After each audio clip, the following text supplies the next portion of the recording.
Bonjour à tous, aujourd'hui on se retrouve pour une présentation du fameux projecteur Xiaomi. Donc dans sa première version, puisque je l'ai commandé cet été, la première seulement était disponible. Donc moi je l'ai mis dans une position un peu particulière, alors excusez-moi c'est un peu le bordel, mais moi ma chambre étant mansardée très fortement, je suis obligé de faire un système où je le surélève.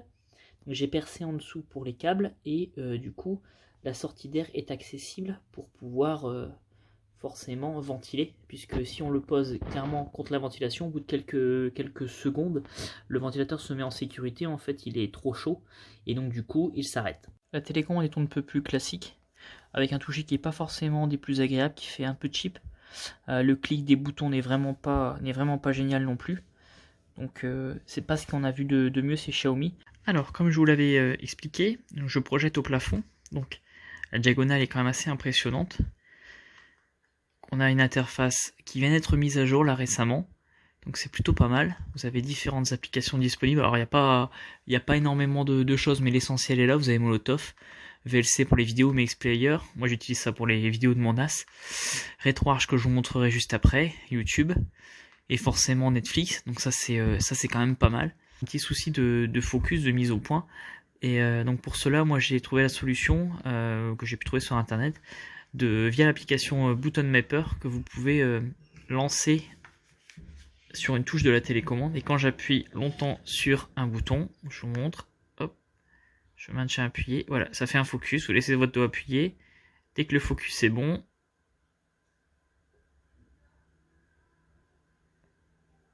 hop, voilà, vous relâchez. Et du coup, le focus s'est fait comme ça sans que vous ayez à interrompre votre visionnage. Donc ça, c'est plutôt pas mal et c'est plutôt très pratique. Autre petit point sympa, en installant RetroArch et en utilisant une manette en Bluetooth, bien entendu, pas besoin de s'embêter, on peut directement rejouer sans passer par un boîtier quelconque. Voilà, ça marche plutôt pas mal. Ça permet de rejouer directement.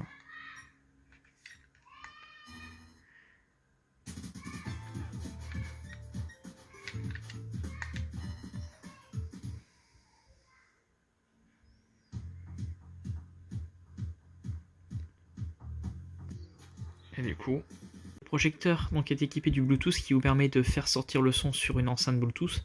Alors je l'avais essayé sur des Wonderboom, mais il y avait quand même un fort décalage que vous pouvez compenser dans certaines applications comme VLC. J'ai passé avec d'autres enceintes. Il y a une sortie audio jack également, et vous avez également donc, une entrée HDMI pour y brancher une console de jeu par exemple. C'est plutôt complet. Il y a aussi un port USB rendu au niveau d'un film. Je peux vous assurer que la qualité est vraiment excellente. Alors, je sais pas ce qu'on va lancer. Je vais essayer de vous mettre quelque chose qui est en vraiment bonne qualité. Je souhaite un bon voyage.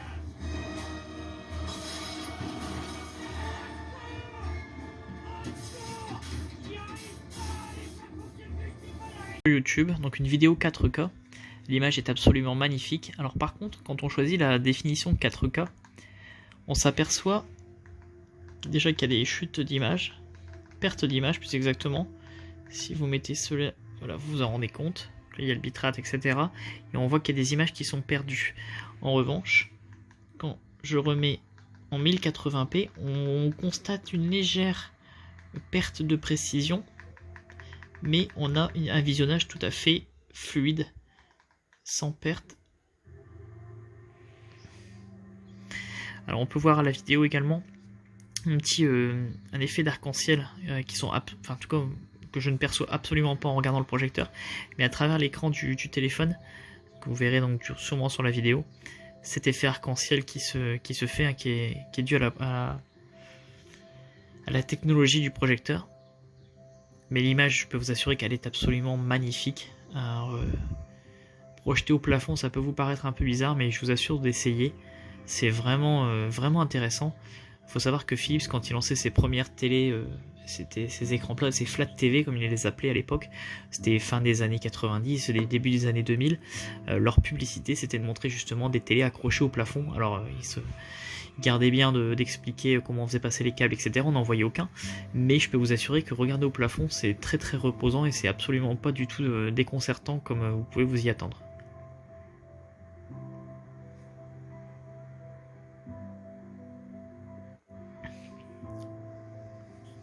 En résumé, un excellent projecteur, vraiment d'une qualité d'image vraiment impressionnante pour un prix qui est quand même relativement raisonnable, donc on est autour de 300-350 euros, ça dépend combien vous l'allez trouver. Moi j'ai pris une version globale, il existe une version chinoise qui est un peu différente, avec une interface différente surtout et quelques réglages supplémentaires. Comme là, ce qui manque concrètement, c'est vraiment l'absence de zoom et de dézoom surtout. On peut recorriger un peu le trapèze, mais on peut pas réduire la zone d'image. Comme vous pouvez le voir, ici en bas à droite, moi j'aurais besoin de réduire légèrement la projection pour ne pas avoir à projeter dans des zones qui ne devraient pas l'être. Mais vraiment, le défaut du son a été corrigé avec le volume qui est vraiment bien réglé désormais. Il n'y a vraiment plus qu'un seul défaut, c'est le focus. Alors ça prend, si vous voulez pas vous embêter avec Button Mapper, ça prend 30 secondes à quitter l'application, lancer le focus et relancer votre film. Pour certains, je sais que c'est rédhibitoire.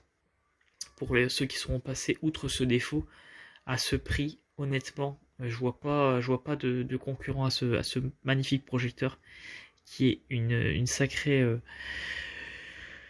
porte d'entrée vers le home cinéma. Je peux vous assurer qu'une fois qu'on a goûté à la projection, j'ai beau avoir un écran OLED en bas dans le salon, je ne dis pas que je ne remplacerai pas un jour ou l'autre cet écran par un système de projection, soit un laser TV ou ce genre de choses. Voilà. Allez, à bientôt pour une prochaine vidéo.